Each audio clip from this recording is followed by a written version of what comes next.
Fala galera, eu por aqui de novo.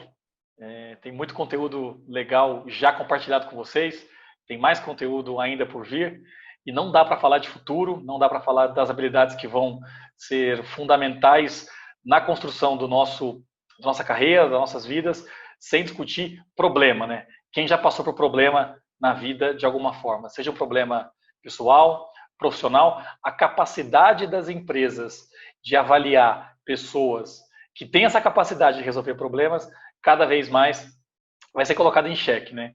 Há uns 6 meses atrás, inclusive o Cláudio era o nosso professor convidado, a gente fez uma atividade / evento muito bacana falando disso, e eu abri a atividade contando um caso rápido, de que no passado, quando eu comecei minha carreira, 15 anos atrás, de cada 10 presidentes de empresa no Brasil, 6 eram engenheiros, né? E isso me fez pensar qual era a capacidade do engenheiro em estar à frente de negócios, né? O mundo se transformou, muitas coisas aconteceram, a gente percebeu ao longo do tempo cargos de presidência de empresas sendo ocupados também por outras áreas, mas o skill principal de um engenheiro, de um economista, de um matemático, de um estatístico, que está em pauta aqui hoje, é a sua capacidade de resolver problema. Acho que todo mundo está ciente do problema que a gente tem vivido, né? As empresas passando por dificuldades, e mais do que ajudar as empresas e ajudar vocês, a gente quer trazer algumas dicas e ferramentas que podem te ajudar a enxergar o problema de forma mais completa. Então, ninguém melhor do que o Cláudio, que já esteve com a gente falando desse tema, mas que tem experiência tanto acadêmica, estudiosa, quanto no mundo dos negócios, para ajudar a gente a desvendar esses mistérios do que é realmente resolver problema na prática, né? E, Cláudio, problemão, né? Problemão que a gente arrumou aí, que é a tal da pandemia, muita empresa se transformando, a gente estava conversando um pouquinho antes aqui, muita coisa acontecendo, e imagino que o volume de trabalho de vocês agora também deva se intensificar bastante, né? As empresas buscando formas de retomar e aí resolver pequenos incidentes durante o percurso, mas eu acho que tem muita coisa para você contar, espero que só coisa boa, espero que não tenha coisa negativa para compartilhar hoje, tem muito conteúdo legal, muito conteúdo bacana passando, e eu tenho certeza que vai ser mais um. E, Cláudio, obrigado, cara, pelo seu tempo, obrigado pela sua disponibilidade de estar com a gente, obrigado por reservar um espacinho para contar um pouco mais, e eu passo a bola para você. Legal, Rafa. Primeiro, obrigado pela oportunidade de estar aqui de novo. Você, o time da Enco, é sempre fundamental aí fazer essa aproximação e trazer essa conversa aí, como você disse, né? Trazer, enfim, as habilidades do futuro e tudo mais, o que se procura. Falando especificamente sobre resolução de problemas, e aí a gente vai num bate-bola, vou fazer uma fala inicial, acho que é sempre legal, e aí a gente vai conversando. Mas acho que sempre uma coisa importante que acontece quando a gente fala de resolução de problemas é que grande parte da resolução do problema está na formulação da pergunta que eu quero resolver. Parece, depois que a gente fala essa frase, ela parece meio óbvia, mas o que significa isso, né? O que está por trás disso? Né? Tem muitas coisas, e eu vou tentar falar algumas delas, né? Por exemplo, um ponto importante é com que visão de mundo eu estou para resolver este problema. Qual é o ferramental que eu tenho, qual é o aporte. Tem muitas questões voltadas para isso. Então, tem certos problemas que eles requerem um suporte matemático, por exemplo. Eles são problemas, vamos dizer assim, equacionáveis, por assim dizer. Mas tem problemas em que você não vai chegar numa equação a ser resolvida e desde as equações que a gente pode entender como mais simples, por assim dizer, ou aquelas que usam ferramentais mais sofisticados. Mas acho que a ideia de hoje não é entrar nessas coisas técnicas, né, Rafa? Acho que a proposta é contar exemplos aí, coisas mais, vamos dizer assim, caricatas, para a gente tentar entender que numa situação ou outra, tem alguns elementos que são fundamentais para entender a questão de resolução de problemas, né? E um deles que eu queria trazer, e daqui a pouco eu falo de um seguinte, é uma discussão que a gente pode chamar de qual é a natureza do problema ou qual é o objeto que eu estou estudando. O que eu quero dizer com isso? Acho que é até interessante. Tem uma historinha que é até um tanto quanto antiga, mas eu acho que ela ajuda bastante, é bem didática para a gente pensar. Que é o caso assim, puxa, acho que muita gente já se deparou com a situação, né? Conhece alguém, começa a namorar, né? O menino com a menina, não sei o quê, ou cada uma das situações, mas vira e mexe, o outro vira para você e pergunta: você me ama?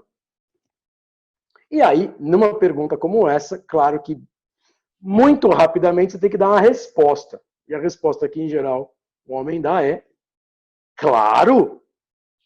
Mas logo que imediatamente já vem uma próxima pergunta. Quanto? E aí você vira e fala, muito! Achando que se livrou da pergunta. Mas no que você responde esse muito, já vem outra pergunta.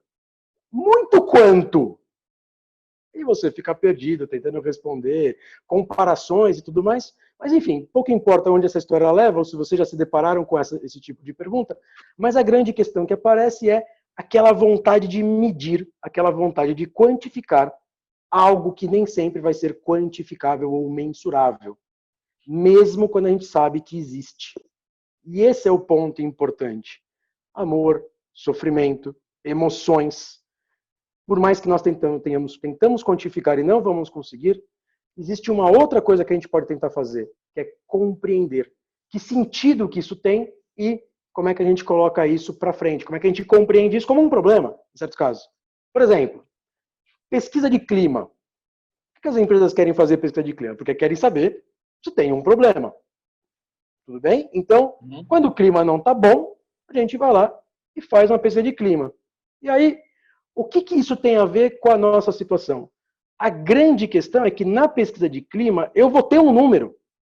Mas aí vem a vontade de querer explicar o que não está bom pelo número. E aí vem a discussão, puxa, será que nós estamos olhando para quê? Clima, estamos olhando para satisfação, estamos olhando para motivação, estamos olhando para engajamento, sentido do trabalho, que são coisas que precisam de uma abordagem compatível a este objeto, e é isso que eu quero chegar, em que as ferramentas quantitativas talvez tenham o seu papel, mas elas são limitadas. Esse é um ponto importante. Então, por isso, entender qual é o objeto de estudo.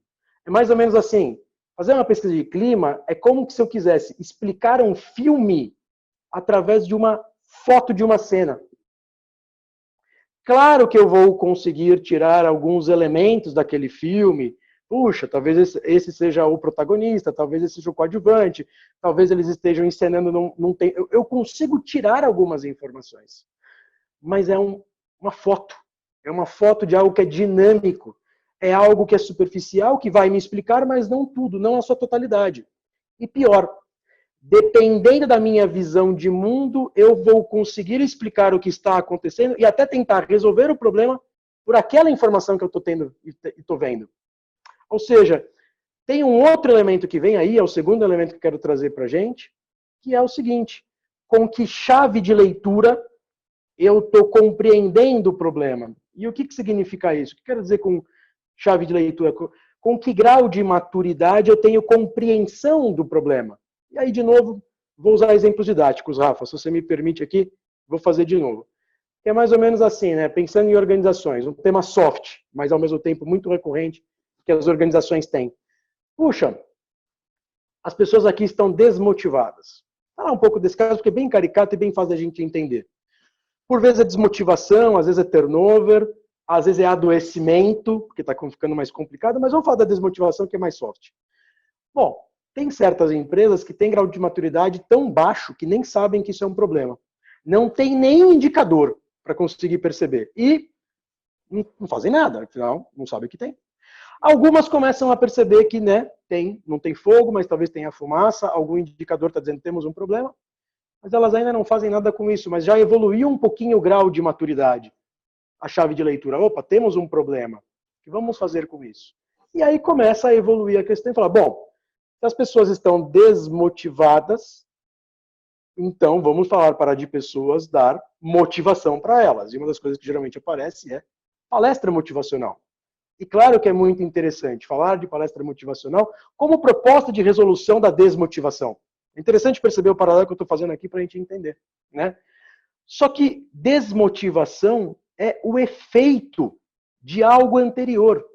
No dia seguinte a uma palestra motivacional, nada mudou, tudo continua igual.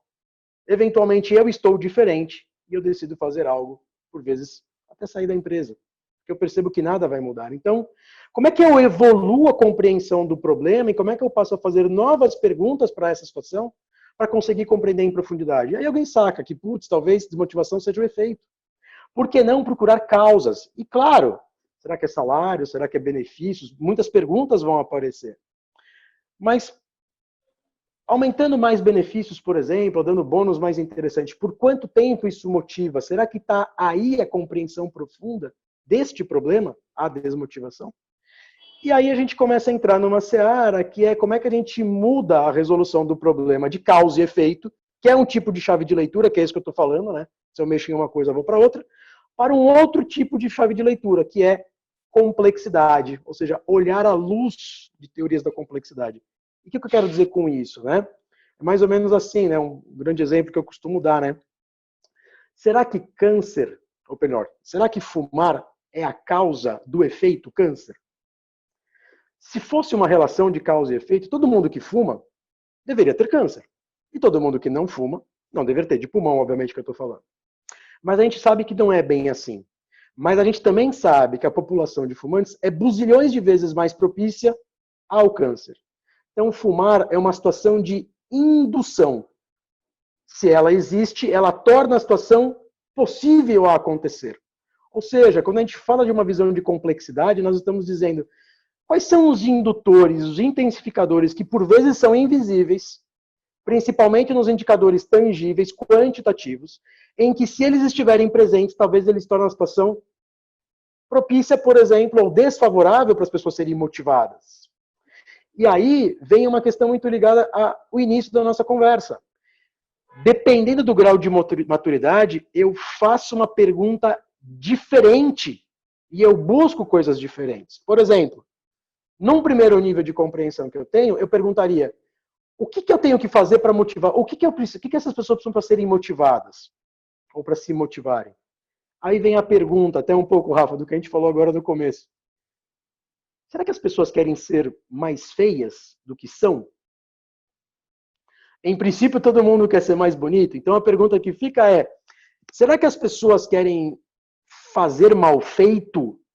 Ou será que as pessoas querem, em princípio, fazer algo útil, que faça sentido, que gere um benefício para alguém? Ou seja, a gente deve partir da premissa que as pessoas entram na empresa motivados. Então a pergunta não é por que estão desmotivados, e sim, talvez a pergunta seja: o que eu, empresa, fiz para desmotivá-los? Claro que não está só aí a responsabilidade, mas quando você tem como problema complexo, como você falou, e aliás, é até importante perceber isso, né?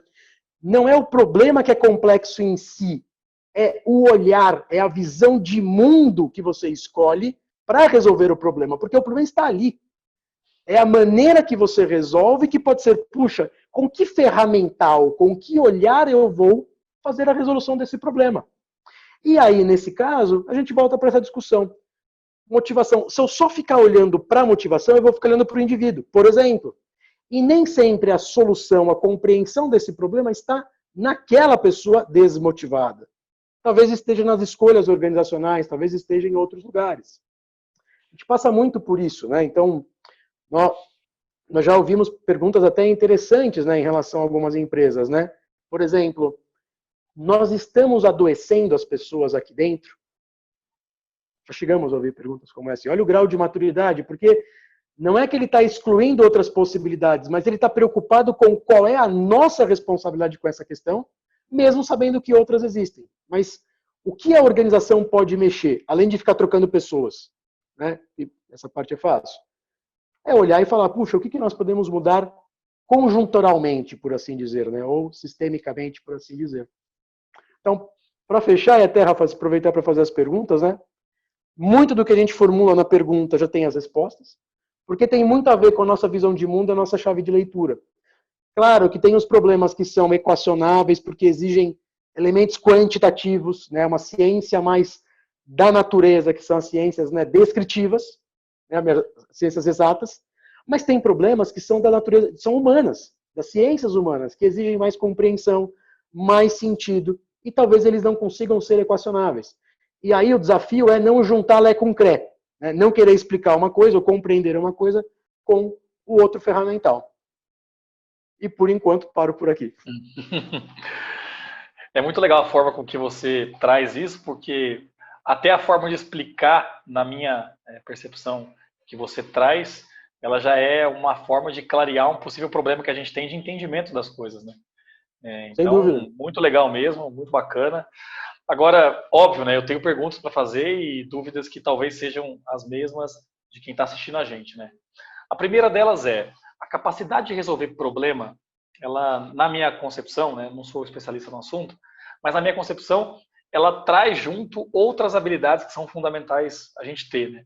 Por exemplo, a inteligência emocional, né? Que é um tema que eu sei que você navega também Uhum. e para mim é natural você navegar bem nesse tema também, por serem habilidades minimamente conectadas ou até maximamente conectadas, né?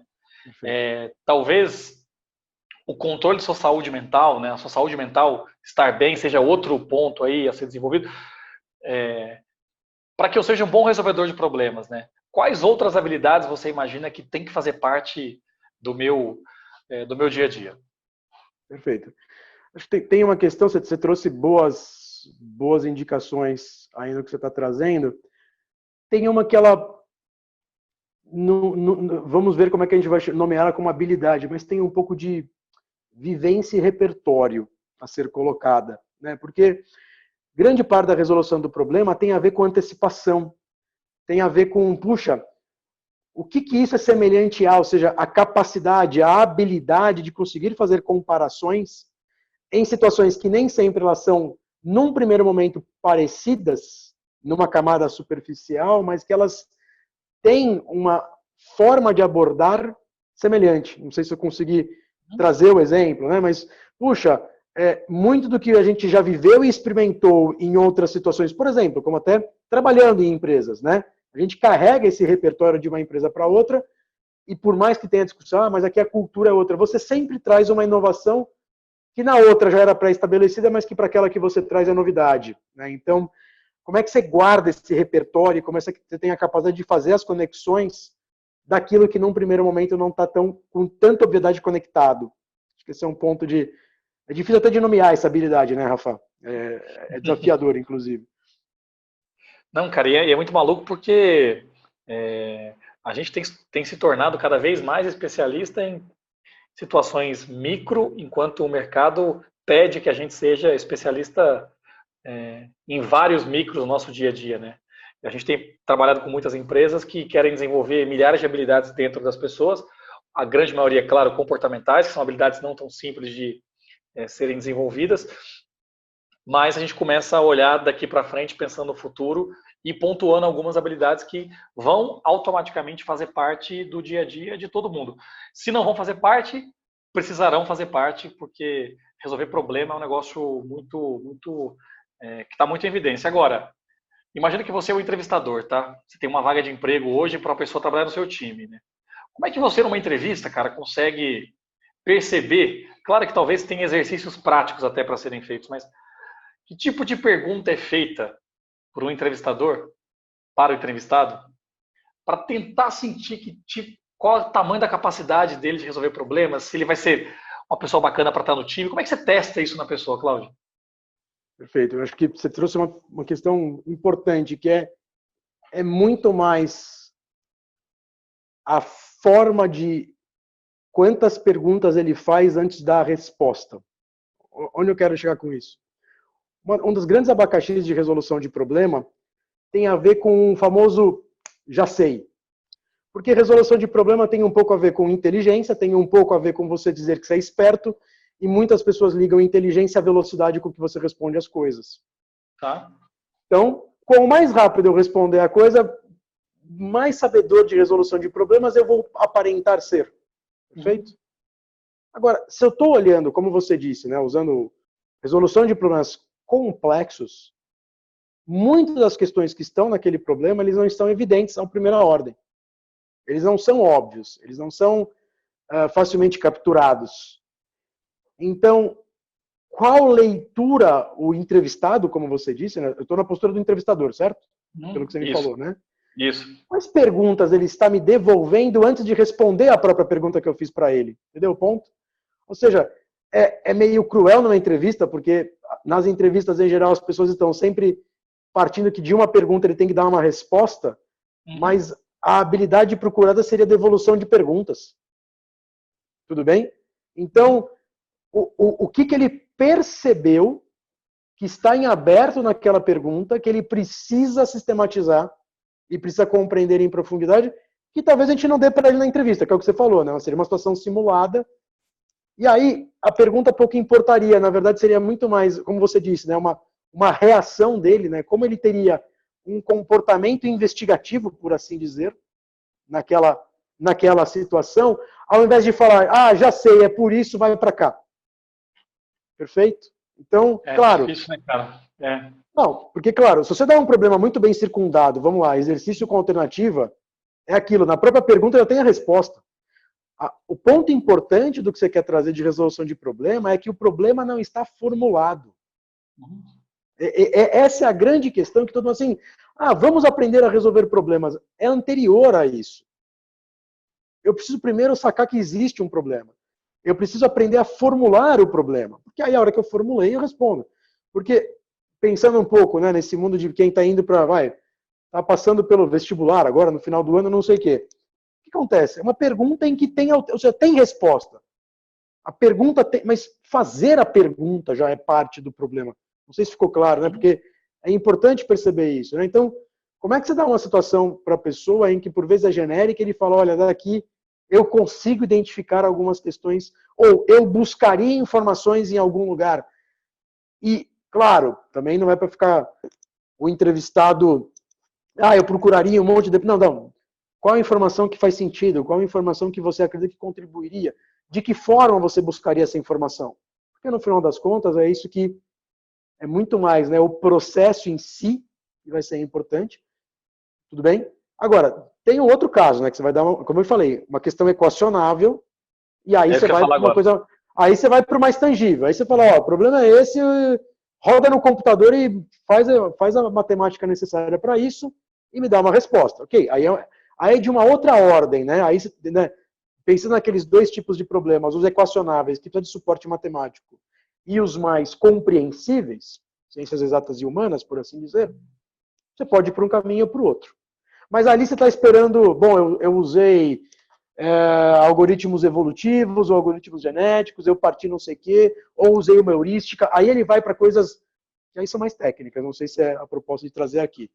Mas aí sim, né, você fez uma pergunta que você já está esperando ele obter a resposta, né? Não, e eu lembro, eu sou formado em economia, né? Sou economista só no papel, porque na prática eu nunca exerci a profissão de economista, mas eu tinha um professor de estatística que falava muito isso. Eu faço questão de entender com vocês qual foi o caminho que vocês tentaram traçar para chegar no resultado.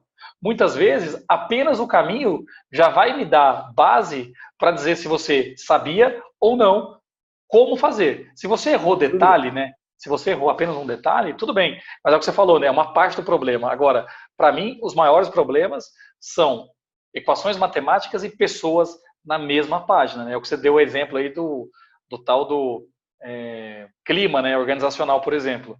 Como é que você traz uma percepção humana, que é clima, coloca equação matemática e busca resolver esse problema, que para mim é o grande desafio, né? E de novo, não é só a resposta, né? É todo o estudo que você faz durante o caminho para chegar na resposta. Porque esse estudo te permite entender a fundo qual é o problema.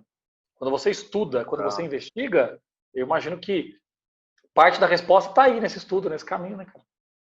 Exato, e tem questões importantes no que você tá trazendo, que é, por exemplo,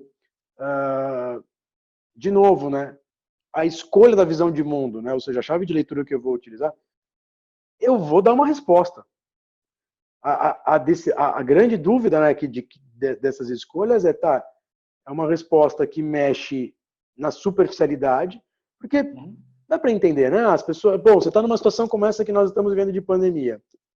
Naturalmente, você falar para as pessoas, gestão de estresse, serem mais resilientes, faz um certo sentido, porque o nível de ansiedade aumentou. Então, como lidar com isso? Agora, isso quer dizer que o problema é inexistente? Não, o problema ele está sendo contido. Agora, qual é o tamanho do reservatório de contenção do aumento de ansiedade de um ser humano? É limitado. Né? Eu não sei até se você sabe, Rafa, resiliência é uma característica de material. Resiliência é a habilidade de um certo material, quando sendo fletido, ou seja, sob um certo esforço, retornar ao original. A pergunta é, se você esforçar, né? Aplicar um esforço excessivo, ele rompe. Então, quanto mais resiliência nós estamos dando para alguém, ou quanto mais resiliente é alguém, maior é capaz de suportar. Mas quando rompe, o rompimento também pode ser enorme e não tem volta. E claro que nós estamos falando aqui de adoecimento mental, de saúde psíquica.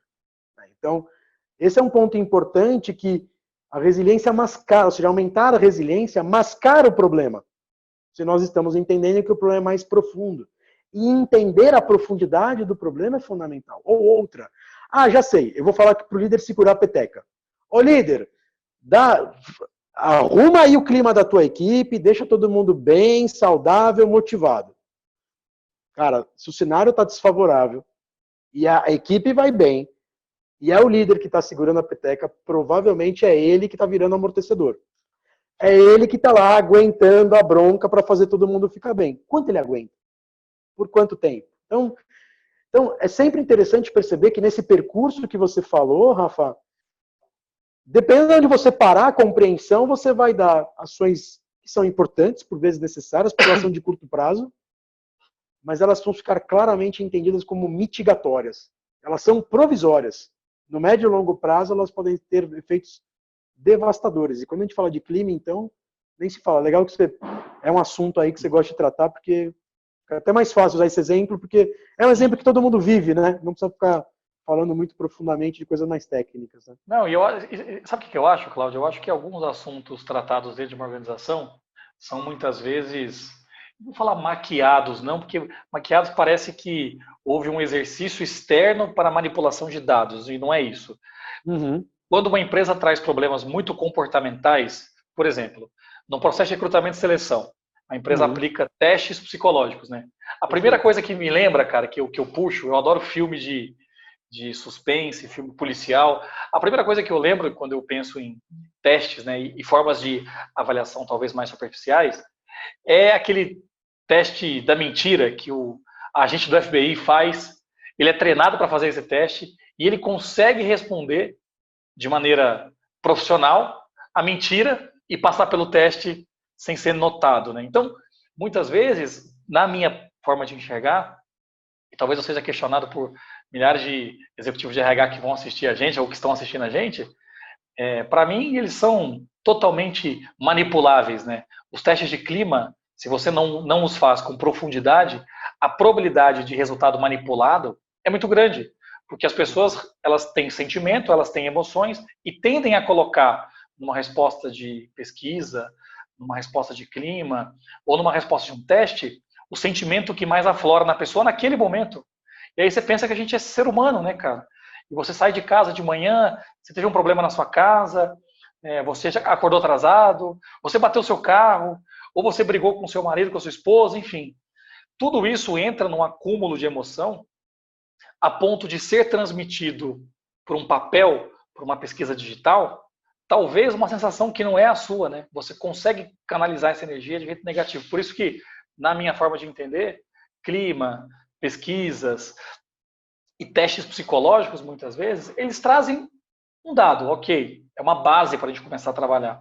Mas se não estudados a fundo, a probabilidade, eu acho, de erro é muito grande. Então, eu acho que se a gente consegue cruzar o racional com a emoção e, óbvio, entregar resultado no final ali, para mim é a melhor forma de mitigar risco, né, cara? Olha que legal, né? Você está falando de uma coisa que, até coincidentemente, eu recentemente publiquei um artigo que tem a ver com o meu doutorado. Não sei se você sabe, Rafa, meu doutorado, eu já deve ter te falado, mas é sempre bom lembrar, né? Ele tem a ver com como fazer as organizações terem condições para um trabalho sustentável. Que no limite as pessoas tenham sentido e propósito. Tá? Então, meu doutorado é esse, eu acabei publicando um artigo recentemente. E o olhar que a gente traz em relação a isso é que comportamento é reação a contexto. Claro que tem diversas formas de a gente... Cada um vai abordar de uma forma isso, e claro, estou olhando segundo um certo referencial teórico, né? Mas, por exemplo, se você tem um ambiente interno excessivamente competitivo, não adianta pedir cooperação. Por exemplo, né? A gente tem um caso de um estudo muito, enfim, sensível, mas importante, né? Numa equipe de vendas, a gente estava entrevistando algumas pessoas e um deles falou assim: eu bati 120% da minha meta. E eu fui o último da minha equipe. Vou repetir, hein? 120% da minha meta eu fui o último. Puxa, o que aconteceu? Ele falou, então. Aí meu líder virou numa reunião, falou, fulano, vem aqui na frente e explica para todo mundo como é que você consegue ser o pior. Essa situação acontece, infelizmente, ela existe. Mas o pior disso tudo é se perguntar como é que estavam as outras pessoas. As outras pessoas estavam aliviadas. Porque não eram elas que estavam sendo expostas a essa situação. Ou seja, no ambiente de competição, você tende as pessoas se isolarem e fica cada um por si. Eu não vou, se eu sou um bom vendedor e se eu aprendi uma técnica boa de venda, eu não vou compartilhar com o outro. Porque se ao compartilhar, isso torna uma ameaça para mim. Porque me ranqueiam, por exemplo. Ou seja, então, se eu tenho, por exemplo, curva forçada numa empresa, estou falando de maneira caricata, eu naturalmente estou inibindo a cooperação. Naturalmente. Por mais que eu peça, por mais que eu vejo o que, eu vejo o como, eu tenho um sistema de avaliação, mas o comportamento não condiz, porque você está reagindo a algo que é anterior, que é o contexto. O contexto não é de cooperação. Porque eu vou medir depois quem é o melhor e dane-se o resto. Então, estou tentando contar um exemplo que é importante do que você está trazendo, que é, sim, é possível medir comportamento, mas a pergunta é o que explica o comportamento? O que está anterior a uma manifestação de reação. Porque se eu estou num universo de medo e incerteza, e vamos fazer a analogia com a pandemia agora. Se eu estou num universo de incerteza, eu estou com medo. Medo aflora muitas coisas não tão bacanas do ser humano. Então, se eu tenho contextos organizacionais desfavoráveis, ou que de uma certa forma tóxicos, como muitas pessoas dizem, as pessoas estão nesse ambiente com medo o tempo todo. E elas estão reagindo a essa situação. Que é o caso que você falou da pesquisa de clima. Bom, peraí, é anônimo mesmo? Ou dá para saber que fui eu que escrevi? Eu posso, de fato, escrever o que tem que ser escrito? Ou se eu escrever, depois vem alguém me ligar aqui e me dizer por que eu escrevi aquilo que eu escrevi? Ou está na meta do meu líder que ele tire uma boa nota de pesquisa de clima e ele vai me pedir para eu dar, ó, me ajuda aqui para eu te ajudar? Então, é tudo reação de contexto. Se a gente parar para pensar, que escolhas organizacionais eu fiz? Eu genuinamente quero ouvir como está o clima ou eu só quero ouvir o que eu quero ouvir? Porque se eu só quero ouvir o que eu quero ouvir, claro, como você disse, faz sentido, total. Há uma distorção, e há uma distorção da pesquisa, porque naturalmente as pessoas vão começar a colocar. E é muito simples. Quer ver como que distorce uma pesquisa? É só colocar na meta variável da liderança. A nota que ele vai atingir, acabou. Você vai fazer muita coisa, e não individualmente. É importante perceber, é um comportamento quase que de todos, porque não é na pessoa a questão, é anterior, é no contexto. Ah, mas isso depende da ética, dos valores. É verdade, você tem razão. Mas vê se isso está pontualmente acontecendo ou se isso é na maioria. É importante também perceber isso. E o quanto as pessoas querem saber se isso é um problema. De novo, né, Rafa? É um problema que eu quero resolver ou é um problema que eu quero fingir que não existe? Exatamente. E muitas vezes descobrir que tem um problema vai se tornar o maior problema, né? Então, você evita, né? Você evita isso. E dependendo de certas organizações, que elas são, às vezes, muito hierárquicas, a gente tem que lembrar nisso, né? Toda liderança tem certas coisas que são determinadas pela organização, outras que elas são flexíveis.